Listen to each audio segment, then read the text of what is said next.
G'day, good evening, hello, welcome to the Dropped Kickoff for another week. My name is Nick Vasiliev. We are here once again to talk about rugby and chew the fat, and I am joined by Josh Murphy once again. He's a really big deal. Josh, is it raining as hard in your part of the world as it is for me? Well, the fact that I'm only 20 minutes up the road from you, just sort of guarantee on that one. But yeah, it's wet enough to close the council field, so no training, but a gym session tonight for the boys. So it's been an interesting start with a good season. So I hope this rain buggers off so we can keep playing and getting through the games this season. I know, I'm supposed to be playing at Medowie on Friday night. We're supposed to meet up for our regular beer, but it looks like the rain's gonna hold off the season. Who knows? But we've got an interview podcast this week, and I'm super excited, and I know Josh is too, to talk with a certain player. He's just come hot off the victory over the Hurricanes, which is super exciting. It is the one, the only West Harbour Pirate himself, Jack Debreczeni. Jack, welcome to the Dropped Kickoff, mate. Hey guys, thanks for having me. Good to be here. It's a pleasure, mate. It's lovely to always talk with players, see how the season's going, check in, and first of all, mate, I mean, congrats on the game on the weekend. Like, it was such a great performance. We absolutely all loved it. What was the vibe? What was the vibe around camp after the game was finished? Was everyone buzzing? Did you guys get on the tins hard? No, not really. There was a lot of tired bodies. The forwards copped a battering.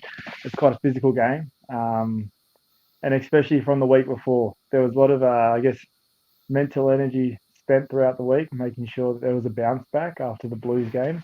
So yeah, everyone was pretty spent after the game. It was good that it was an Arvo game, that you're not up till 3 a.m. in the morning on caffeine gum. Normally that's the case after a night game. So yeah, after an Arvo game, it was sort of better to ease into the night and get to bed at a reasonable time. I also want to think, like, on that, like, I know that you guys had kind of had a couple of tough reality checks earlier in the season. I mean, that Chiefs game, I think you guys took a lot from it because you then went on a good round of wins, and then you had that tough session against the Blues. Like, to turn around like that is a pretty awesome achievement, and kind of get yourself back into that headspace of, yeah, we can knock these teams off. What was Bernie and the like and all the leadership group kind of saying after that game in Auckland, where you guys kind of go, all right, we've got to pick ourselves up, dust ourselves off? I mean, obviously it's different from being in normal clubland, but in a professional environment, what was kind of the first headspaces that went through your mind when you're like, okay, we got to turn around and actually get the win here?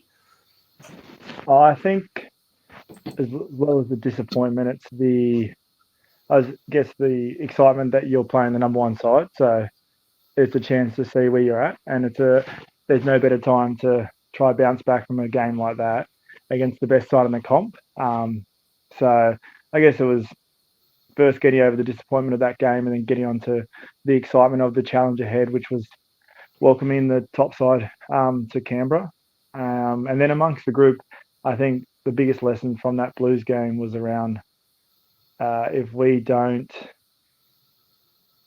try at least compete or win the physical battle around breakdown, carry, clean, then our game doesn't really have much punch to it. And that's where we felt we just missed against the Blues. They just out-enthused us around the contact areas of the game. And in this comp, if you give away that side of the game, you're on the back foot pretty much from word go. So the whole week was pretty physical. At training, the 15 on 15 was quite tough. Some boys called it, we played 3 games last week essentially. So yeah, that was the main focus really. It was simple coming out of that Blues game, that rather than fix 20 things, can we just improve with our physicality on both sides of the ball? And I think we responded quite well with that on the weekend. And so what did you have to do, Jack, in your own personal mentality, seeing, you've made that transition back into the team from a bit of an injury earlier on in the season, and, hoping that's all good, ready to rock and roll now, but how did you see that your transition from the Blues to the Canes? Like, what did you have to do yourself? Well, I think individually it was, we missed a lot of tackles against the Blues, so individually that's an easy focus point for yourself to ensure that you are making your tackles, and if everyone's sort of focusing on that, that number should drastically reduce from, I guess, the week before. So it's focusing on individual contact, and then the big focus is also around ball carry and not losing your feet. I guess trying to fight through and win that extra yard to get a good go forward. So they're probably the two areas around our carry and our tackle that individually guys are focusing on. Yeah, excellent. What was the kind of the process for you? Because I mean, as alluded to, you kind of have had a bit of a spotty period with injury yourself. I know that kind of making sure you coming back from injury, I always find. I mean, I think you're speaking to two similar club blokes who've been who've gotten injured so many bloody times, and we're not even a professional athlete. What's the talk us through that process? Because obviously you've got. I know there's a lot of boys who are usually all in it together, as well as that you're kind of also wanting to try and make sure you get back and get some starting time as well as good support for each other, but you're also in competition with each other as well. What was that process of kind of for you personally getting back to a stage where you were like, yep, I can play again and I'm in a good mental health space to do it? Yeah, well, I think like if you wind it back from injury, it's important to give yourself time to not grieve, but adjust and get come to realization of what the injury will be, what the time frame will be, and it's okay to sort of sit with those emotions to begin with. I think if you do that, you allow yourself to go through the process of okay, it's happened now, and then start to make a plan. So you sort of start with that, and then just tries to become a weekly thing. You've sort of got a target in the foreseeable future, and it's just weekly trying to get better. It's a good time to. I've always seen it as a good time to improve off the field, as well as I guess with your rehab, like you have a lot more time when you're in rehab. You're sort of on a different schedule to the rest of the team. So, trying to pick up different things off the field to help you grow holistically as a person is something I always try to do when I go through times of injury. It was doing that, and then as you get closer to reintegrating into team training, that brings a bit of excitement back into the body that you're nearly time to play again, and then you just trying to focus on what your role is individually amongst the team in our attacking shapes, defense shapes, and then if you get an opportunity, hopefully you're ready to go. That's awesome. I think it's a good advice as well for people to break that injury down and figure out their stage and recuperation coming back into it. And I think a lot of people will get some good information there to be able to hopefully do that themselves. We've seen it in club rugby. I did it last year myself, ruptured the Achilles, and that's something that we haven't been able to come back from properly. Yeah. And it's hard, but that's why I coach, because playing's just too hard now. All to you, Jack. You keep doing it. I'll keep living for you, mate, because it's good to watch. But yeah, look, I guess one thing I wanted to bring up, I brought it up on an earlier pod not too long ago. I said that you should be in a Wallabies camp, and I said that you should be there to sort of give some more of that. That level-headedness, direct line running that you do. There's a part of me that has a soft spot to a 10 that runs the ball to the line and willing to cop the damage from those lines, as well as delivering that crisp ball. What are your aspirations with that for those, those higher honours, those extras that you're doing at the moment? What does that look like for you for the rest of the season? It's always been there from when I started. Nearly 10 years ago now, so getting on a bit. That's always been there. But that without success at the level below, the opportunities won't come. So all you can really focus on is how well you can perform at Super Rugby level, and that has to come team first. It can't be selfish and try and perform to try and get higher. You've got to put team first, and I believe that through team success comes individual success. So the main focus is, I guess, try and do my role, whatever it is, amongst the Brumbies team, and what will be, will be. But there's always aspirations. I think anyone playing special rugby or amateur rugby, they've always dreamt of playing for the Wallabies if you grew up in Australia. So, it's always the goal. Yeah, it's a good point that you make on terms of like individual but also collective goals. I mean, I love the fact that, the halves combinations at the Brumbies, the kind of the work that you guys have been building on for a while with Whitey and of course Noah and stuff, particularly with you and Noah. I mean, of course, you're always trying to fight for that starting fly half position, and I know you got a couple of starts last year and played really, really well. But I mean, how often? What sort of because you're obviously wanting to make sure that the team works together, but you're also making sure you're trying to compete as hard as you can for that starting position. What sort of dynamic do you have, for example, with Noah, when it comes to like making sure that you put the best fly half for that particular game in front of you out there on the field, and what does that look like? Yeah, I think we've got a good relationship. I always try to not have friction with other 10s in the team. I think that just creates some awkward energy. So, we have a good relationship. We're always talking about, I guess, mainly our attacking shape, kick strategies. It's been good listening to him about what he learned when he went over to Toulon recently. He's a really good kid. And he's having a great year so far, which is awesome to see. So, our dynamic's pretty well. So, we just bounce ideas off each other. I try to help him with a few things around what not to do. I learned a lot of mistakes in my early years of the Rebels. So, I try to tell him, don't do this because trust me, it'll go wrong. So, but we have a good relationship. So things are good. It's pretty lighthearted between me and him.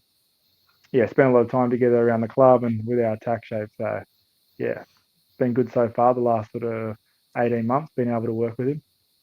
And like you talk about attack shape a lot, and as a 10, attack's probably the biggest priority, and to succeed in finalising with points. Are you spending so much time with your teammates to find that line of attack that just gives you the points all the time? Are you setting up for phase work? Like, for the young players that are sort of learning to be a 10 and they're learning to see that game shape around them, where does that shape start for a 10? That's probably a good question for them. Well, I think it starts with your attack coach and being really aligned with him. Essentially, you're the one delivering the message, whether it's in and around training, but definitely then on game day. So you want to have the alignment that you guys are on the same page with how you want to play the game, how you want to attack. I think that's where it starts. And then it evolves into creating relationships with different guys in the team, whether it's your number 8, your number 9, your inside centre, your wing fullbacks, and then little like intricacies around your attack shape within that. That's how I see probably attack flowing. And then having an overall understanding of, I guess, set piece and then attack, I think helps you help other guys in the team and where you want them to go to best put yourself in the best position when attacking from certain areas on the field.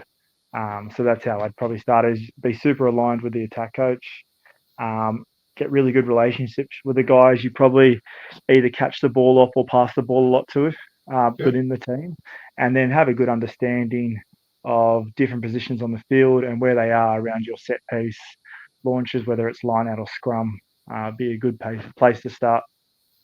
Yeah, excellent. Well, there's the shout out from Jack for all your young listeners, and keep that in mind when you're waving your own Wallabies flag in the future. That's what we've got to do, right? Get the young bloods coming through and having a crack to take our old Fox's spots, so we can watch the young generation do our job when we're not ready to able to do it anymore. And it's not for lack of trying, I can tell you that. That's the problem with these bodies. So Jack, this weekend, home game. Are you excited? You pumped, ready for it? Yeah, against the Drua should be good. Yeah. They propose a different threat than probably everyone else in the comp. It's almost like the old, we don't know what we're doing, they won't be able to stop us. So, unbelievable athletes that can offload in any position possible, it seems. Like, even when you've got them covered, they seem to sometimes find their way out of it. So, they've been a great addition to the comp, I reckon. Like, you see the crowds and the games in Fiji, it's just added a whole new dynamic to Super Rugby. So, no, it should be an exciting game. I'm sure there'll be plenty of points on board. Yeah, it's funny you mentioned that. I think there was a video that went around last year after the game you guys played in Canberra. You're right. It's such a different clash of styles, and it's usually the case if you give Fijians the slightest bit of broken play or an opportunity to do a quick counter attack, they take it, and it's very different from the traditional style that the Brumbies are known for. but I still remember this amazing clip of Nick White. I think it wasn't Frank Lamani chatting with Frank Lamani, but with Penny Matawalu kind of giving him some tips about how to be a scrum half like last year. How much have you kind of hung out with those Drua boys, and do you kind of also have picked up some stuff from them, or like, because I know you like all the guys hang out outside of the games as well? Yeah, I think you meet certain individuals along the way, whether you play with them or verse them, so you create little relationships. And then I played with Frank Lamani, who plays over at Drua when I was at Melbourne, and he's a really good guy. So yeah, I think you just catch up with guys post games, and that was awesome to see last year, Nick helping out one of the nines from Fiji. And I think that's more of that stuff should happen, like to be open to share IP amongst different guys. I think only betters the game and creates, I guess, better players in the future. Well, kind of on that point, you kind of alluded to working, with attack coaches and stuff like that, and obviously you'll kind of work on the strategy and the approach to this particular game this weekend, which will be different to what you did previously with the Canes. But you're lucky in that you've had the chance. You mentioned you did a couple of years at the Rebels. You went over to Japan. You've done a stint in NZ, and now you're at the Brumbies. What kind of stands out in terms of the lessons, because you'd pick up so many good lessons from all different parts of the world, and what's kind of the key lesson that you've picked up being in Canberra, and what do they do differently that makes it work? What do they do in Canberra that's different? Well, what do they do in Canberra that's different? How does it compare to somewhere like, you did a stint over at the Chiefs for a bit in Japan? How does it compare? I think what I've learned moving around is that the game can be played so many different ways, and neither is right or wrong. But if you have a clear identity of how you want to play the game and back it, and you get really good at those skill sets, I think it puts you in a really good position to be successful. And that's what I've sort of noticed at different places. Some have been successful, and some haven't. And then coming to the Brumbies, I've always felt they've had really good identity on who they are as a club and a franchise. You see coaches come and go, players come and go, and they all seem to fall into how the system works here at Canberra. It's not like they come in and change things. There's small changes from coach to coach, but systematically throughout, I guess, a long time here at the Brumbies, they've been very good at set piece, very good at the breakdown, and extremely hardworking. And I think that's probably a rare thing in Australian rugby. Especially my time at the Rebels, I can talk about that. We always changed, or we never really knew who we were. Obviously, a new, fresh, young club. We never knew who we were. We were always changing what our identity was, and it felt hard to sort of have a gauge on what, I guess, the ideal Rebel person was, or an ideal player, or what it meant to be a Rebels player. Where you come to the Brumbies and you see guys who live that day in, day out, like Alan Alato, our captain, who's been here for 10 years. And obviously he learned that off players that he grew up with or played with when he was a youngster. And then that gets passed on from generation to generation. So yeah, that's been awesome coming to the Brumbies. And you sort of just try fit into the system, and then learn your way and learn what it means to be a Brumbies player. So kind of looking ahead to the rest of the season, because you've got a couple of really good clashes coming up. I mean, there's the Tar clash in Sydney after the Drua game. You've got the Crusaders as well back down in Canberra. I know that a lot of coaches and stuff, they always like to, I think, focus on stints. You look at opportunities to kind of string games together, opportunities to pull game momentum, get things going, iron out last structures. What does this run home look like? What is kind of the mood and the headspace at Brumbies HQ when you look at the games ahead? Because you do have some away trips. You've got a couple of tricky games. I know that even going over to Perth sometimes can be a tricky place to win. Looking at on the run home, considering where the Brumbies are sitting, what's kind of been the communications from the likes of Bernie and the coaching staff? Yeah, I think it's a pretty exciting challenge on the run home. Obviously, Drua this week's an awesome opportunity, a big game. It'll test us probably in different ways than we had before around unstructured turnover ball. And then going to Tars is always a big match. Like I guess gets stated a lot of times. Playing up in Sydney, and then we got the Crusaders, which will be I think it'll be the 20th anniversary game for the team that won in 2004, and that's another day game, which is quite exciting.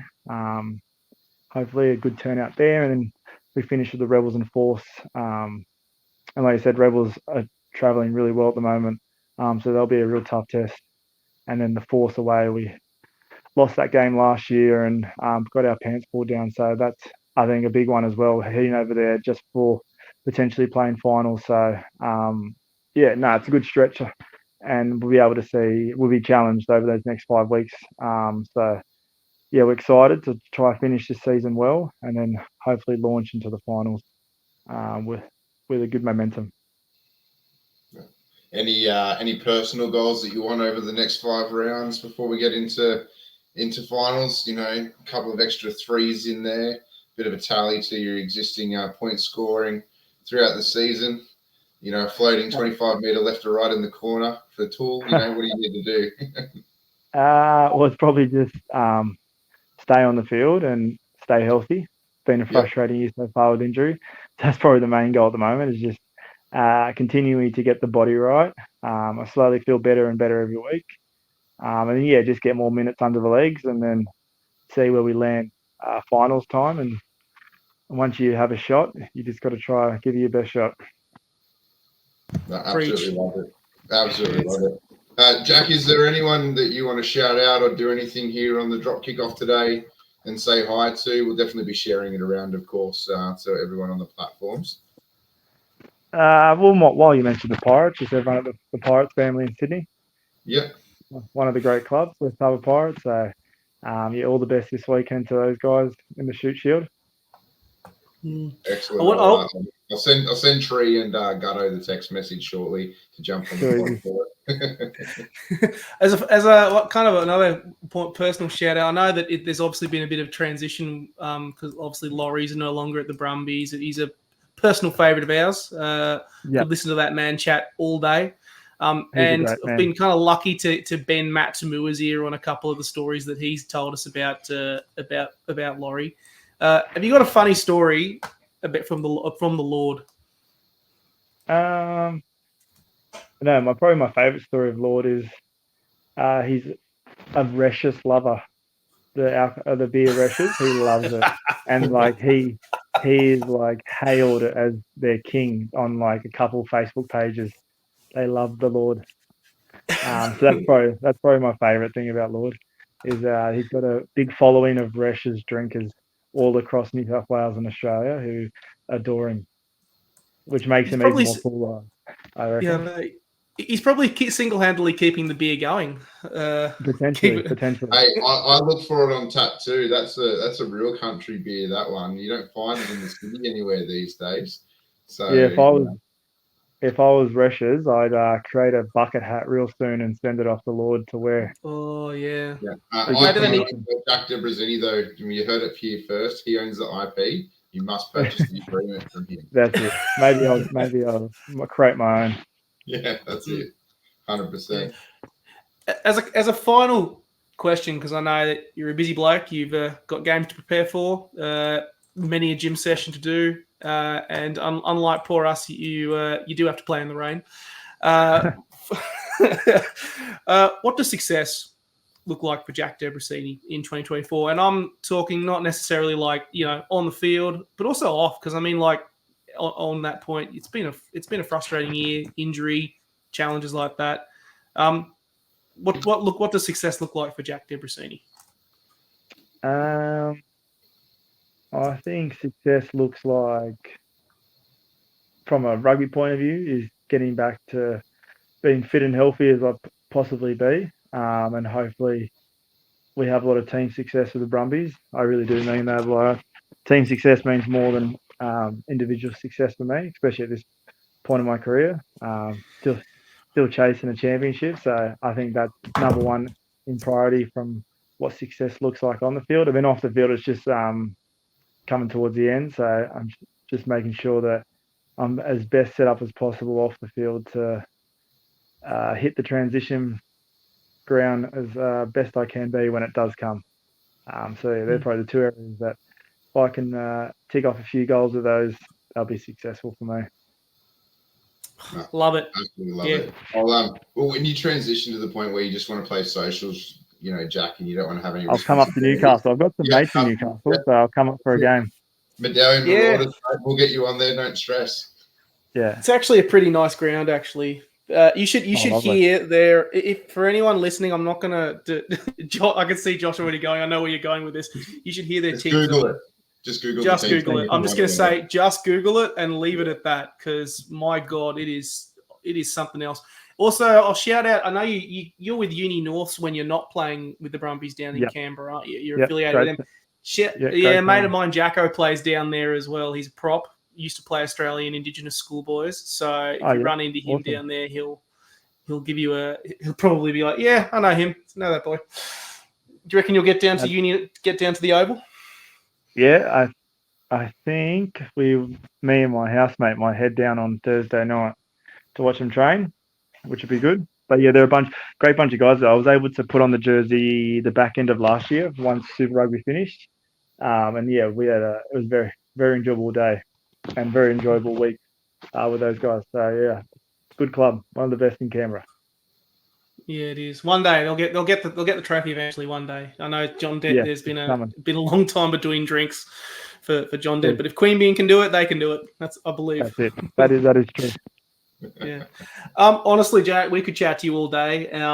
Honestly, it's rugby. Of course we would, but unfortunately, I know we'll have to leave it there. Thank you so much, mate. It has been a pleasure, and honestly, good luck for the rest of the season. We're keen as been. We're absolutely loving you guys smashing it, and hope for an awesome run home and hopefully a successful finals campaign. Thank you very much, guys. It's been awesome having you on my show. Oh, having you on the show, sorry. Not my show, your show. It can be your show if you want. Yeah, maybe I'll come on. Get more likes on Twitter if it's your show. So, we'll confirmed. Thanks, guys. It's been awesome. Cheers, guys. Thank you very much.